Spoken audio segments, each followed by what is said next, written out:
मुलगी ज्यावेळी किशोर वयात येते त्यावेळी तिला साडीबद्दल आकर्षण असतं. ती आपल्या आईजवळ हट्ट धरते आणि म्हणते, आई मला साडी नेसायची आहे, नेसवून दे ना.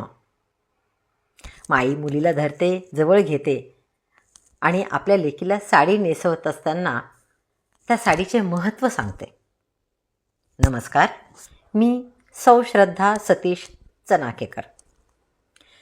साडी ही स्त्रीच्या आयुष्यातील किती महत्त्वाची गोष्ट आहे हे सांगताना आई म्हणते, साडी ही स्त्रीचे सौंदर्य खुलवणारे तसेच स्त्रीचे रक्षण करणारे वस्त्र आहे.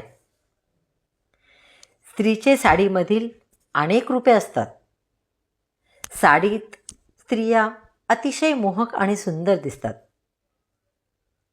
मग अशाच काही स्त्रियांचे वर्णन आई आपल्या मुलीजवळ करते.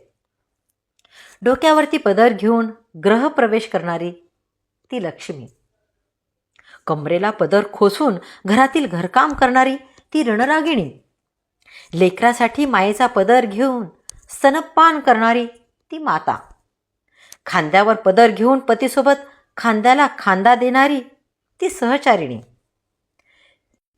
साडी ही एक संस्कृती आहे. ती फक्त कोणत्या एका जाती किंवा धर्मामध्ये नसून सर्व समाजात परिधान केले जाणारे एक वस्त्र आहे. प्रत्येक राज्यात साडी तर परिधान करीतच असतात, पण साडी परिधान करण्याच्या पद्धती मात्र वेगवेगळ्या.